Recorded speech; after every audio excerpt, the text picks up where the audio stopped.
ಕನ್ನಡ ವ್ಯಾಕರಣ. ಪ್ರೀತಿಯ ಸ್ನೇಹಿತರೆ, ಇಂದು ನಾವು ಕನ್ನಡ ವರ್ಣಮಾಲೆ ಪರಿಚಯವನ್ನು ನೋಡೋಣ. ಕನ್ನಡ ವರ್ಣಮಾಲೆ ಎಂದರೇನು? ಅಕ್ಷರಗಳ ಕ್ರಮಬದ್ಧ ಜೋಡಣೆಗೆ ಕನ್ನಡ ವರ್ಣಮಾಲೆ ಅಥವಾ ಅಕ್ಷರಮಾಲೆ ಎಂದು ಹೆಸರು. ವರ್ಣಮಾಲೆಯಲ್ಲಿ ಎಷ್ಟು ಅಕ್ಷರಗಳಿವೆ? ವರ್ಣಮಾಲೆಯಲ್ಲಿ 49 ಅಕ್ಷರಗಳಿವೆ. ಅವು ಯಾವ್ಯಾವುದು ಎಂದು ನೋಡೋಣ.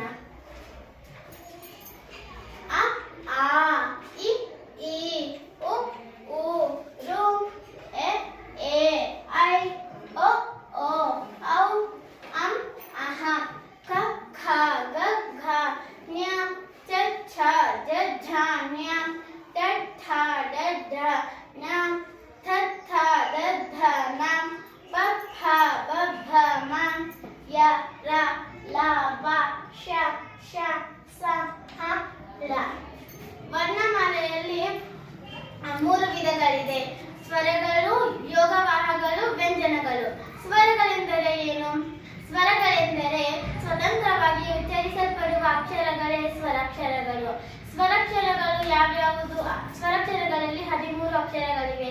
ಅವು ಯಾವುವು? ಬನ್ನಿ ನೋಡೋಣ. ಅ, ಆ, ಇ, ಈ, ಉ, ಊ, ಋ, ಎ, ಐ, ಒ, ಔ. ಸ್ವರಾಕ್ಷರಗಳಲ್ಲಿ 2 ವಿಧ ಇದೆ: ಹ್ರಸ್ವ ಸ್ವರ, ದೀರ್ಘ ಸ್ವರ. ಹ್ರಸ್ವ ಸ್ವರ ಎಂದರೆ ಒಂದು ಮಾತ್ರ ಕಾಲದಲ್ಲಿ ಉಚ್ಚರಿಸಲ್ಪಡುವ ಅಕ್ಷರಗಳೇ ಹ್ರಸ್ವ ಸ್ವರ. ಉದಾಹರಣೆ: ಅ, ಇ, ಉ, ಋ, ಎ, ಓ. ದೀರ್ಘ ಸ್ವರ.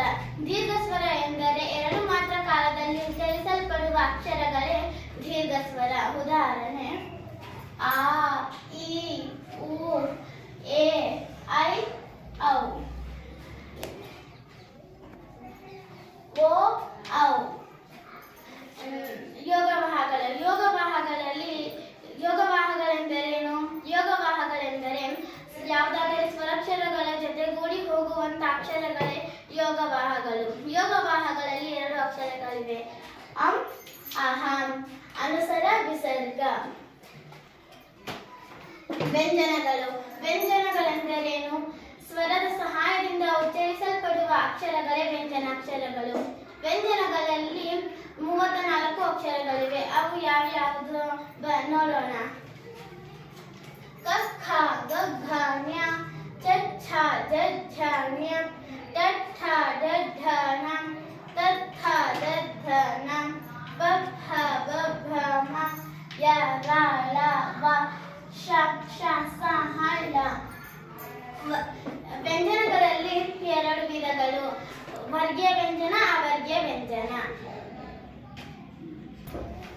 ವ್ಯಂಜನಾಕ್ಷರಗಳ ವಿಧಗಳನ್ನು